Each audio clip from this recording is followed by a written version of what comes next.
रहुगण राजा शोभीर राष्ट्र के राजा थे, शोभीर और सिंधु प्रदेश के राजा। ये सत्संग के लिए जा रहे थे अगस्त ऋषि के पास में, और उसी बीच में जो जड़ भरत महाराज जी हैं उनसे इनकी मुलाकात हुई थी। जड़ भरत महाराज जी को पालकी वाहन करने के लिए लगाया गया था, क्योंकि एक पालकी वाहक अस्वस्थ हो गया था, उसकी जगह पर उनको लगाया। किंतु जड़ भरत जी बचपन से ही मौन व्रत धारण किए हुए थे एवं संसार से विरक्त थे एवं भगवान के प्रति अनुरक्त थे।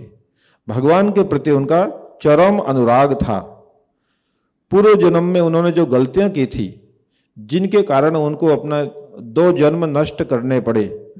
प्रथम जन्म में वे भारतवर्ष के राजा थे, भरत महाराज, जिनके नाम से भारतवर्ष हुआ है। किंतु एक हिरण के प्रति आसक्त होने के कारण उनको दूसरा जन्म हिरण के रूप में ग्रहण करना पड़ा एवं हिरण के जन्म में उन्होंने साधु संग किया, संतों का उच्छिष्ट पान किया। इस प्रकार जो है सत्संग करते करते फिर उनको जो है नया जन्म ब्राह्मण के घर में मिला।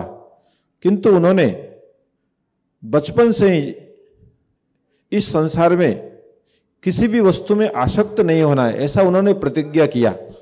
क्योंकि भगवान के अलावा यदि किसी से मैं प्रेम करता हूं, किसी के प्रति आसक्त होता हूं, फिर मुझे दोबारा इस संसार में आना पड़ेगा। गीता में कहा है, अंत काले च मामेव स्मरण मुक्त्वा कलेवरम यह प्रयाति स मदभावम याति नास्ति अत्र संशय। मृत्यु के समय जो जिसका चिंतन करता है, जिसका स्मरण करता है, जिस भावना में रहता है, उसी के अनुसार उसका नया जन्म होता है। इसलिए मृत्यु को सुधारना होगा। मृत्यु के समय एकमात्र भगवान का स्मरण होना चाहिए, एकमात्र भगवान का चिंतन होना चाहिए। यदि भगवान के अलावा यदि हम लोग किसी भी माइक वस्तु का चिंतन करते हैं, जड़ वस्तु का चिंतन करते हैं, भौतिक वस्तु का चिंतन करते हैं, तो हमारा पुनर्जन्म अवश्यंभावी है। हमको दोबारा यहां पर आना पड़ेगा। इसी को जो है जड़ भरत जी ने पकड़ लिया कि यदि मैं संसार की किसी भी वस्तु में आसक्त होता हूं, किसी भी वस्तु के प्रति मेरा अनुराग होता है, तो मुझे दोबारा जन्म लेना पड़ेगा और मैं इस जन्म में भगवान के धाम में नहीं जा सकता हूं। इसलिए उन्होंने अपने जीवन का लक्ष्य निर्धारित किया कि मेरा जन्म हुआ है, मुझे इसी मनुष्य जन्म को प्राप्त करके भागवत धाम में जाना है, भगवान के धाम में जाना है। इसके लिए उन्होंने एकमात्र उपाय देखा कि मुझे मौन व्रत धारण कर लेना चाहिए। और मौन व्रत धारण करके वो किससे बातचीत नहीं करते थे और जंगलों में इधर उधर भ्रमण किया करते थे। एक बार रहुगण राजा की पालकी के वहन करने में उनको लगाया गया। वे पालकी वाहक थे और पालकी चलते चलते बीच में जहां भी चींटियां आती है, उन चींटियों को बचाने के लिए वे छलांग लगाते, उससे पालकी जो है डिसबैलेंस हो जाती है। इस प्रकार जो है रहुगण राजा जड़ भरत जी को बहुत अपमानित करते हैं, बहुत उनको गालियां देते हैं, वे सब कुछ सहन करते हैं। जब देखा राजा के पद पर हैं, सिंधु और सोबीर राष्ट्र जो है उसके राजा के पद पर हैं, और राजा यदि इस तरह का आचरण करता है, राजा का व्यवहार यदि इस प्रकार का होता है, राजा के अंदर इतना ज्यादा अहंकार अभिमान होता है, वह भी सत्संग करने के समय, ये सत्संग करने के लिए जा रहा है, यदि इसके अंदर इस प्रकार राज का अभिमान अभी भी रहेगा तो साधु संग करने से इसको लाभ नहीं मिलेगा। इसलिए जो है मैं यदि इस राजा को भक्त बना देता हूं, मैं राजा को यदि धार्मिक बना देता हूं, तो मेरी सारे जीवन की तपस्या काम में आ जाएगी, मेरे सारे जीवन की साधना काम में आ जाएगी।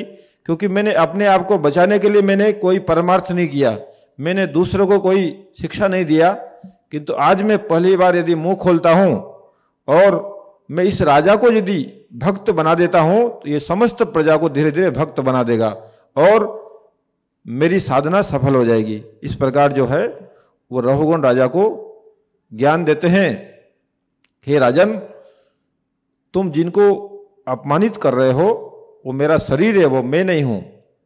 मेरे अंदर जो आत्मा है न उसका कोई अपमान है न उसका कोई सम्मान है, वो तो एकमात्र भगवान की सत्ता है और भगवान की संतान है। भगवान से प्रेम करना, भगवान से अनुराग करना, यही उसका परिचय है।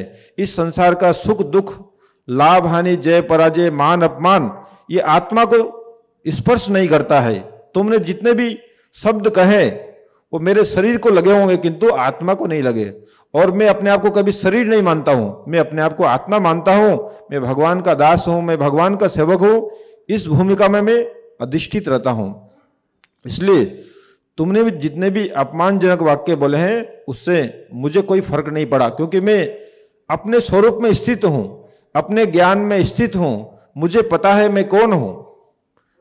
इस प्रकार जो है रहुगण राजा जब तत्व ज्ञान की बात श्रवण करते हैं भरत महाराज जी के मुंह से, वो बहुत आश्चर्यचकित हो जाते हैं और पालकी से नीचे उतर करके दंडोत प्रणाम करके क्षमा चाहते हैं।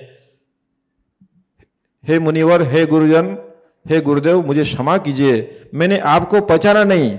आप इस अवधूत वेश में भ्रमण कर रहे हैं और आप जैसे संत के चरणों में मैंने बहुत बड़ा अपराध किया है, मुझे क्षमा कीजिए।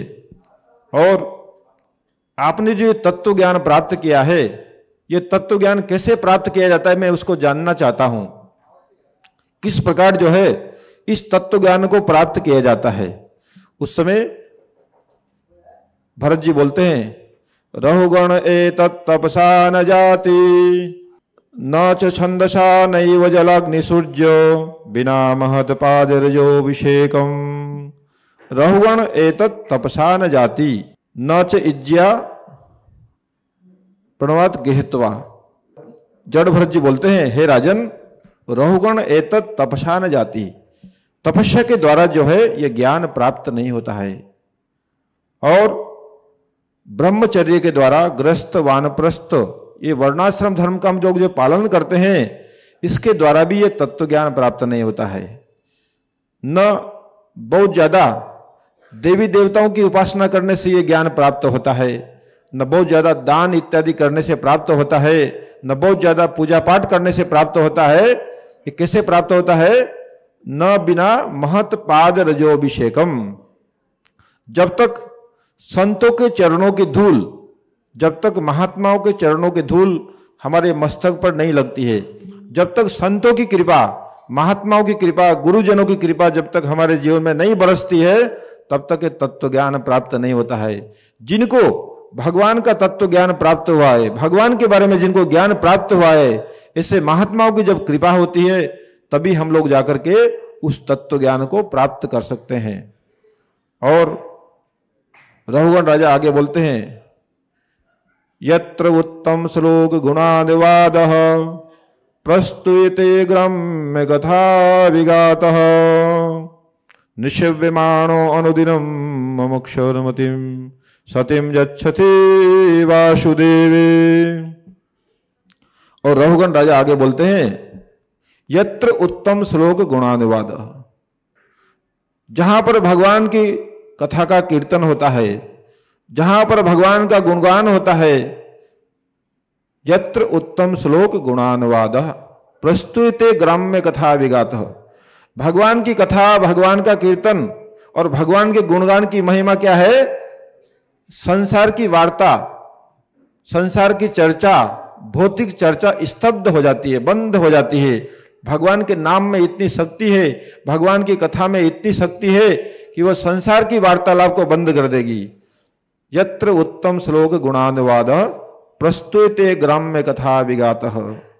यदि हमारी रुचि ग्राम्य कथा में है, यदि हम ज्यादा से ज्यादा संसार की बातें करने के अभ्यस्त हैं, हम जब भी बोलते हैं हमारे मुंह से यदि संसार की बात निकलती है, भौतिक चर्चा होती है, उसको स्तब्ध करने का एकमात्र मंत्र भागवत जी में कहा है, यत्र उत्तम श्लोक गुणानुवाद।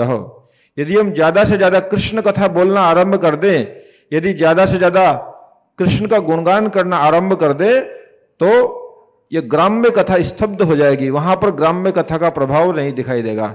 इसलिए जो है जब हम गृह में प्रवेश करते हैं, उस घर में यदि ज्यादा से ज्यादा हरि कथा होती है, ज्यादा से ज्यादा यदि हरि कीर्तन होता है, ज्यादा से ज्यादा यदि सत्संग होता है, तो ग्राम्य कथा विगातः, वहां पर जो है ग्राम्य कथा का वातावरण नहीं होता है, सांसारिक चर्चा का वातावरण नहीं होता है। यदि माता पिता सत्संग करते हैं, माता पिता यदि हरि कीर्तन करते हैं, माता पिता यदि पूजा पाठ करते हैं, माता पिता यदि सुबह 4 बजे उठ करके भगवान का कीर्तन करते हैं, मंगल आरती इत्यादि करते हैं, तुलसी में जल देते हैं, भगवान की पूजा करते हैं, भगवान के लिए प्रसाद बनाते हैं, कुछ समय सत्संग करते हैं सुबह शाम, और जब भी उनको दिन में मौका मिलता है तब भी कीर्तन करते हैं, भगवान की कथा ही बोलते हैं। जे दिन गृह भजन देखी से दिन गृहते गोलोक भाई। तो जिस दिन घर में कीर्तन होता है, जिस दिन सत्संग होता है, वो घर जो है घर नहीं होता है, वो भगवान का धाम हो जाता है। भगवान की कथा के माध्यम से ग्राम्य कथा, संसार की वार्ता जो है स्तब्ध हो जाती है, बंद हो जाती है, और हमारे अंदर कोई मुक्ति की वासना है, यदि हम मोक्ष भी प्राप्त करना चाहते हैं, मुक्ति की कामना भी हमारे हृदय से निकल जाती है। क्योंकि भोगों की कामना और मुक्ति की कामना, ये दोनों ही भगवान की भक्ति में बाधा है। यदि हम संसार की किसी वस्तु को चाहते हैं, यहां तक कि मुक्ति को भी चाहते हैं, ये सब भगवान की भक्ति में बाधा है, तब हमको भक्ति प्राप्त नहीं होती है। इसलिए जो है यदि हम शुद्ध भक्ति प्राप्त करना चाहते हैं, तो हमको शुद्ध हरि कथा का श्रवण करना होगा, शुद्ध हरि कीर्तन का श्रवण करना होगा, और शुद्ध हरि कथा और शुद्ध हरि कीर्तन एकमात्र शुद्ध भक्तों के मुख से ही प्राप्त हो सकता है।